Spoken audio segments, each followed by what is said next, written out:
আল্লাহর কাছে ক্ষমা চাও, দুনিয়াটা কিছুই না রে যুবক। ওই কবরে যাওয়ার পরে গুনাহগারের কবরের দুই পার্শ্বের মাটির চাপ পাথরের হাড় চুরমার হয়ে যাবে। একটা নয়, দুটো নয়, 70 থেকে 99টা সাপের কামড়। কবরের ভিতরে জাহান্নামের আগুন।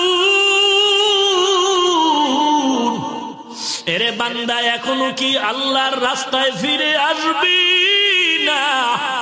আল্লাহ দেখায় দেয় দুনিয়ার বিল্ডিং এর আগুনে কত যুবকের লাশ, আর চিৎকারের আওয়াজ, বাঁচাও বাঁচাও।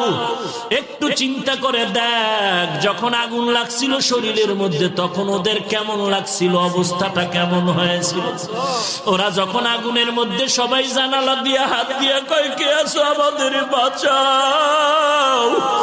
আমাদের ডানে আগুন, বামে আগুন, চতুর্দিকে আগুন। এই দুনিয়ার আগুন থেকে হাজার হাজার হাজার তাপের মাত্রার আগুন হবে জাহান্নামের আগুন। এরে যুবক, পায়ে হাত রেখে বলি, পাও দুটা আগাইয়া দাও।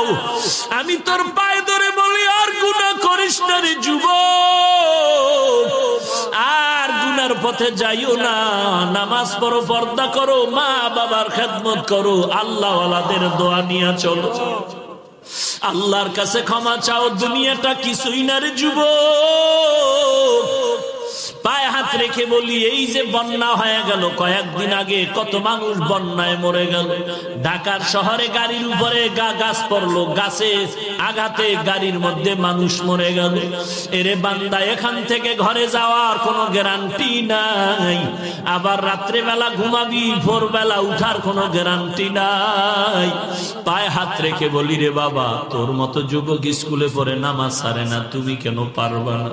তোমার মতো যুবক চাকরি করে নামাজ ছাড়ে না, তুমি কেন পারবা না? কিসের বাহাদুরি করো? কিছুই না। পায়ে হাত রেখে বলি, তওবা করে না ও, চোখের পানি ছেড়ে আল্লাহর কাছে ক্ষমা চাও, আর বলো, আল্লাহ, এই ময়দানে আমার মতো গুনাহগার কেউ নাই, তুমি মাফ করে দাও।